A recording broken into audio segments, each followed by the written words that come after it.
Hey, what's up guys? Welcome back to the channel. Check it out. This is the current project, if you will.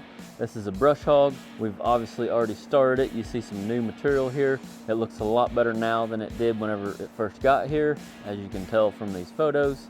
So I just wanted to share that with you, but I also am excited to share with you a stick welding trick that I learned that you cannot, to my knowledge, do with MIG welding.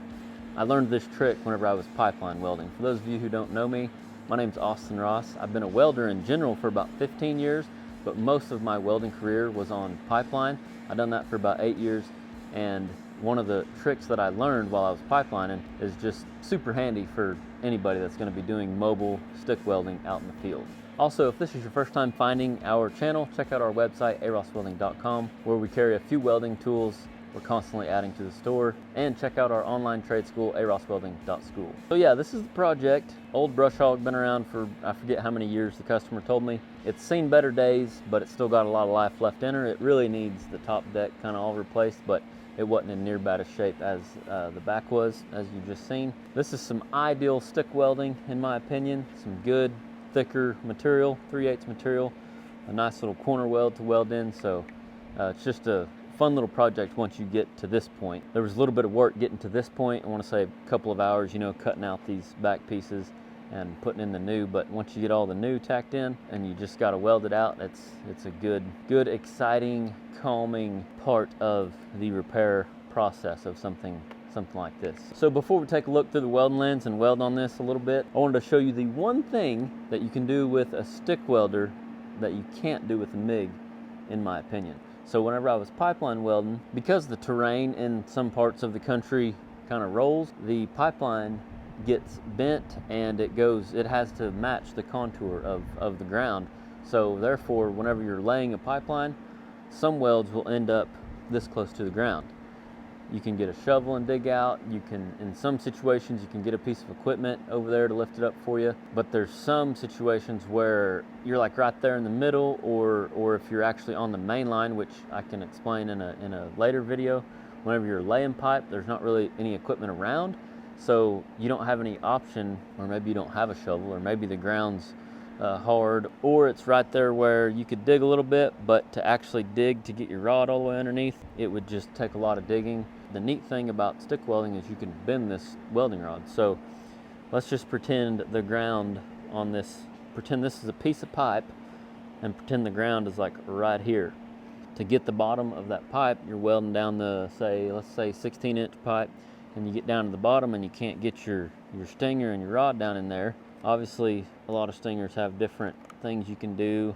Some of you have probably seen me bend my welding rod like that. That helps sometimes get in areas.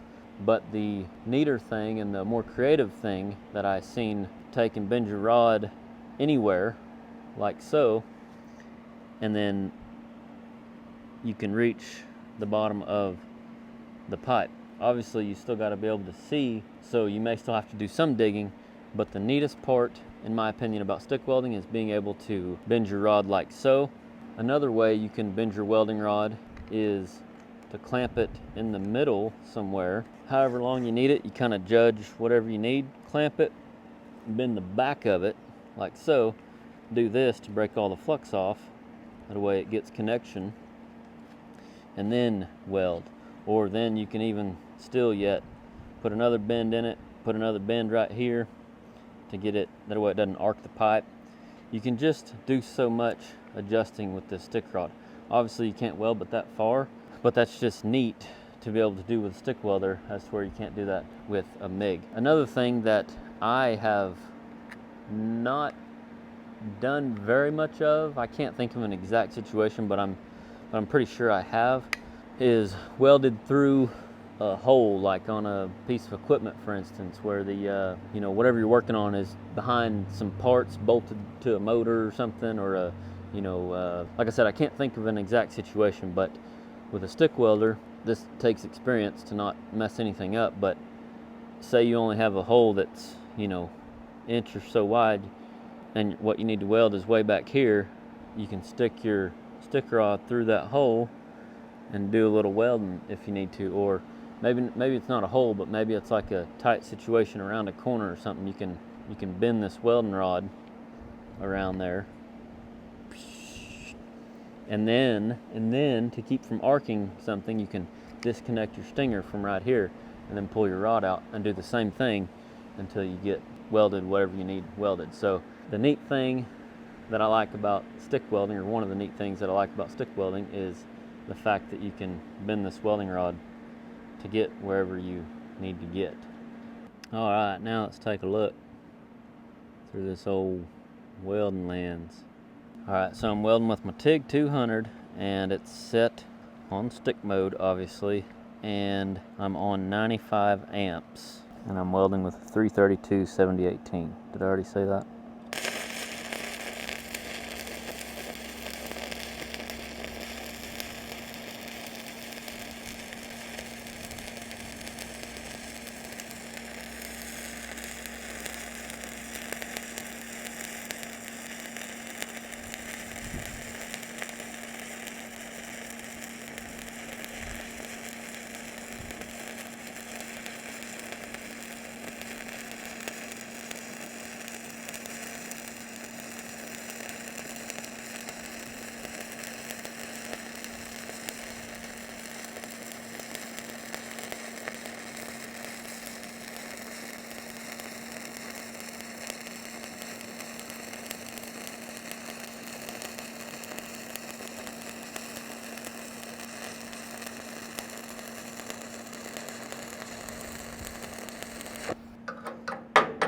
Good old chipping hammer.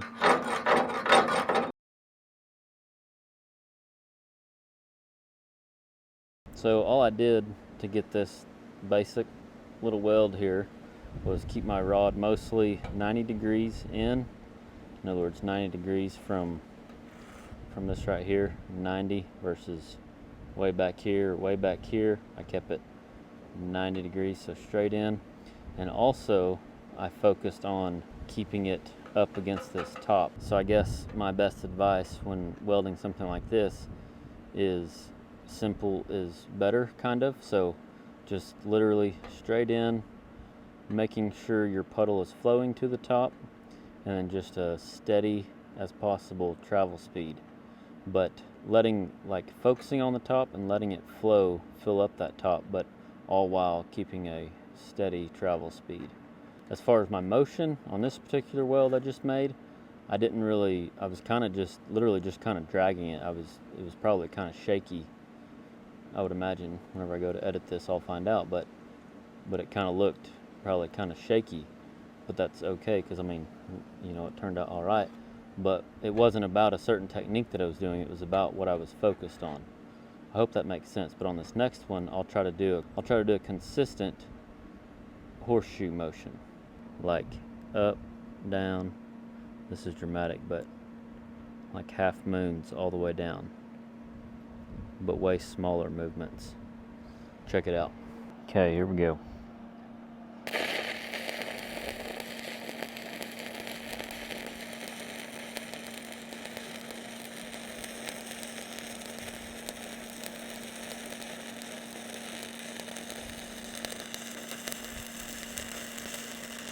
Not sure how I feel about that TIG 200. I mean, it welds all right, but like to get this rod to burn kind of like as hot as I want or whatever, it's really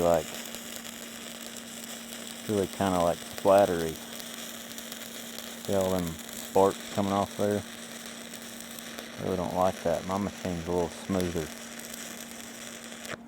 I mean, it's fine like this. At the end of the day, what it looks like is fine, but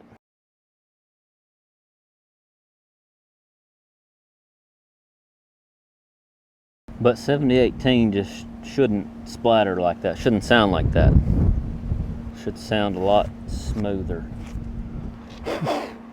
in my opinion. If we back up here at the beginning, this was turned down. What did I say I was at? 95 amps. This right here was 80 or 85. You can't tell from this perspective, and really on camera it's hard to tell, but if you get like down here, that cooler amp or whatever the cooler setting makes this weld kind of humped up more versus flat. As to where down here You can just barely tell on camera, but it's a little more flat down here. Anyway, there's a little 70-18 welding. I'm gonna continue to weld on this old brush hog. A lot of times on a project like this, or I say a project like this, any project, I would skip weld or I would jump around.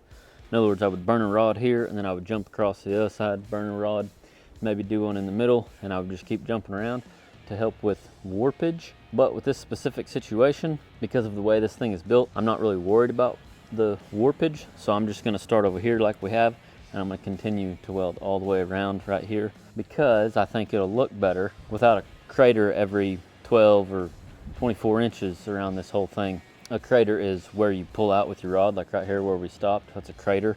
So if we were to jump around, you would inevitably have craters every once in a while. Thank you for watching. I hope you enjoyed the video. Hope it was helpful. Hope you learned something. Check out our website, aroswelding.com, and our trade school, aroswelding.school. Hope you have an awesome weekend, and remember, learn something every day.